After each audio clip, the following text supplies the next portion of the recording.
नमस्कार दोस्तों, आपका स्वागत है हमारे YouTube channel Shubhkaran Sharma blogs पर। जैसा कि हम अक्सर आपको काफ़ी सारे टेक्निकल वीडियो भी शेयर करते हैं और हेल्थ रिलेटेड वीडियो शेयर करते हैं, काफ़ी सारे अच्छे व्लॉग भी आपको देते आते हैं। तो आज का जो हमारा वीडियो है बहुत ही स्पेशल और बहुत ही आधुनिक तकनीकी के ऊपर होने वाला है। दोस्तों, मैंने पिछले कुछ वीडियो हमारी कंपनी के ई रिक्शा के बारे में आपके साझा किया था आपके साथ में। तो अब जो मैं वीडियो बनाने जा रहा हूँ वो है आज की बेसिक समस्या कि जो रिक्शा के अंदर यूज़ होती है मोटर। मोटर का अहम रोल रहता है। मोटर जो है रिक्शा को चलाने में सबसे ज़्यादा उपयोगी साधन माना गया है और इलेक्ट्रिक के युग के अंदर मोटर से ही सारी चीज़ें संभव है। तो दोस्तों, मोटर किस प्रकार से ओवरहीटिंग होती है, किस प्रकार से उसके अंदर ये तकनीकी असुविधाओं का सामना जो ई रिक्शा चालक है या ई रिक्शा मैन्युफैक्चरर हैं दोनों को करना पड़ता है। तो सबसे पहले मैं आपको बताना चाहूँगा कि ई रिक्शा के अंदर जो मोटर होती है वो विभिन्न प्रकार की होती है, जैसे कि 900 वाट की होती है, 1100 की, 1150 की, 1250 वाट की। तो किस प्रकार से मोटर जो है उसके अंदर ओवरहीटिंग हो जाती है। पिछले कुछ वर्षों से रिक्शा उद्योग ने महत्वपूर्ण तरक्की की है, महत्वपूर्ण प्रगति की है, जिसमें निर्माता अपने रिक्शा को विभिन्न प्रकार के लुक देते हुए आए हैं, विभिन्न प्रकार की उसके अंदर तकनीकी वृद्धि की है। इसी प्रकार सबसे ज़्यादा मोटर के ऊपर ओवरलोड और ओवरहीटिंग कैसे होती है। हालांकि रिक्शा चालकों ने डिमांड की है मार्केट को देखते हुए कि हमारा जो ई रिक्शा है पहले लोहे की बॉडी में होता था, उसके साथ में उन्होंने स्टील की बॉडी में डिमांड की है, एसएस से निर्मित सामान की रिक्वायरमेंट उन्होंने की है। तो इस प्रकार से उनको सामना ये भी करना पड़ा है कि जैसे 900 वाट की जो मोटर आती थी उसकी लोड कैपेसिटी जो थी वो लगभग चेचिस का वजन 110 किलोग्राम होता था उस टाइम, जब 900 वाट की मोटर उस पर वहन की जाती थी, चलती थी। आज जो चेचिस की बात करें हम तो 200-300 किलो के चेचिस उसमें हो जाते हैं और प्लस में सवारियां उसमें बैठती है। तो मोटर जो है ओवरलोडिंग के कारण ओवरहीटिंग का काम ज़्यादा होता है। समय के साथ साथ निर्माताओं ने वजन बढ़ाया, 150 किलोग्राम के कुछ चेचिस हुए, कुछ 165 किलोग्राम के हुए, जिससे कि मोटर की कैपेसिटी भी बढ़ती आई है। जैसे कि मैं आपको बता दूं कि कई प्रकार के कारण इसमें होते हैं, जैसे कि चेचिस में वृद्धि। भाई आज के ज़माने में जैसे जैसे लोगों ने डिमांड की, लोगों की तकनीकी जो चीज़ें हैं वो बढ़ोतरी हुई, तो इस वजह से लोगों ने इसमें डिमांड की है। तो चेचिस में वजन में जो वृद्धि होती है उसके कारण मोटर जो है ओवरहीटिंग के कारण ज़्यादा जल जाती है, ज़्यादा खराब हो जाती है। डिजाइन की सामग्री में परिवर्तन। कुछ मैन्युफैक्चरर क्या करते हैं कि रिक्शा को आधुनिक लुक देने के लिए उसमें डिजाइनिंग सामग्री में परिवर्तन करते हैं, जैसे कि चेचिस का लुक चेंज कर दिया, आगे से या पीछे से उसमें कुछ ऐसे मटेरियल उसमें इंक्लूड कर दिया जिससे कि उसकी कैपेसिटी बढ़ जाती है, उसका वजन बढ़ जाता है, जिससे कि पेलोड बढ़ने के कारण मोटर के अंदर ऐसी समस्याएं देखने को मिलती है। मोटर पावर का विकास तीसरा महत्वपूर्ण घटक है इसमें, मोटर पावर का विकास। जी हाँ, शुरू में क्या है कि 900 वाट में हल्के वाहन जो है मूवमेंट किया करते थे, लेकिन अब जो है इसके अंदर 5-6 सवारियां उसमें बैठाई जाती है, उसके साथ में चेचिस का वजन भी बढ़ जाता है, उसका रिक्शा का जो मटेरियल है वो भी बढ़ जाता है।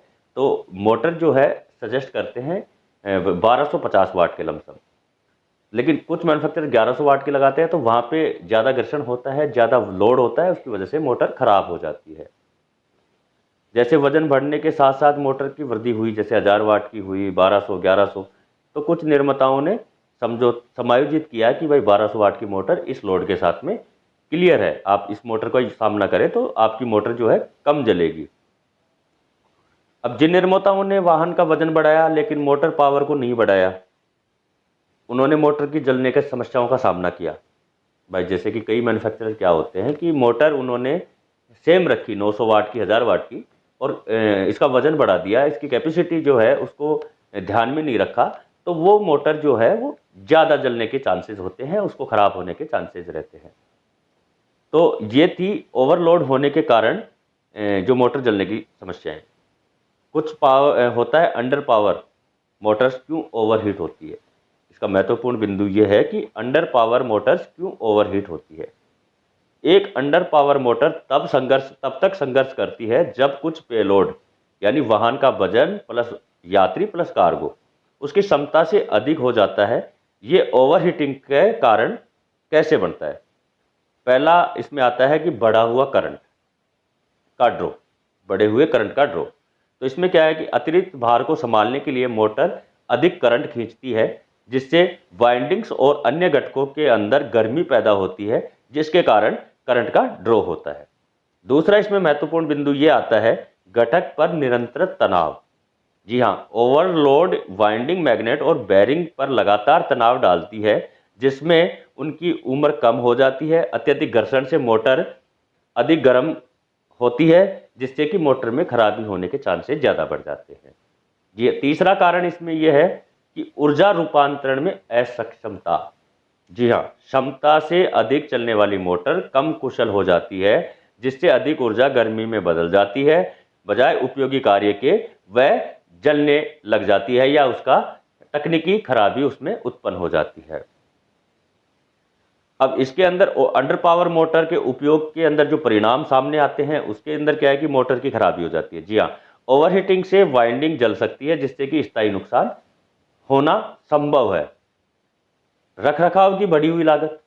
अब मोटर रिप्लेसमेंट और मरम्मत की बार बार आवश्यकता ऑपरेटिंग में लागत को बढ़ावा देती है कि बार बार मोटर खराब होगी, उसको हम रिप्लेसमेंट के लिए भेजेंगे, चेंज करवाएंगे, जिससे कि लागत जो कॉस्ट होती है उसमें वृद्धि होती है।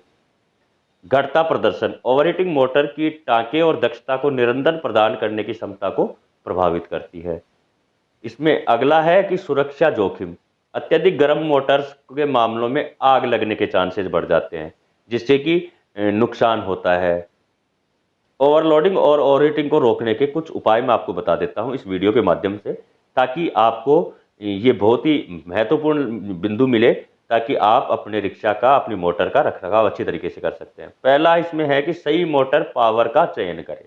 जी हाँ, रिक्शा की कैपेसिटी के अनुसार, अपने वजन की कैपेसिटी के अनुसार, अपनी यात्री और कार्गो की कैपेसिटी के अनुसार सही मोटर का चुनाव आप यहाँ पे करें।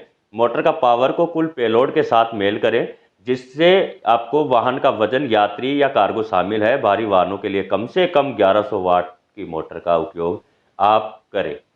दूसरा इसमें है पेलोड आवश्यकताओं को समझे। अब इसमें पेलोड आवश्यकताओं को कैसे समझे कि अपने ई रिक्शा द्वारा प्रतिदिन उठाए जाने वाले कुल वजन की गणना करें कि भाई हम 300 किलो उठाते हैं, 400 किलो उठाते हैं, 500 किलो उठाते हैं। इसे आराम से संभालने के लिए पर्याप्त क्षमता वाली मोटर को ही चुनाव करें। निर्माता और चालकों को शिक्षित करें।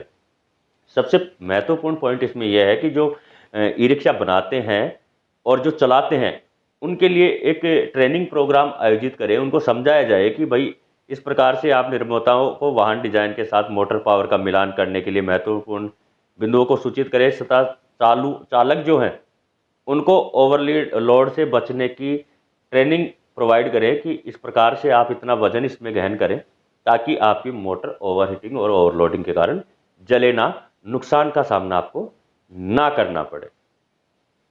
इसमें सबसे महत्वपूर्ण बिंदु एक ये भी है कि नियमित रखरखाव।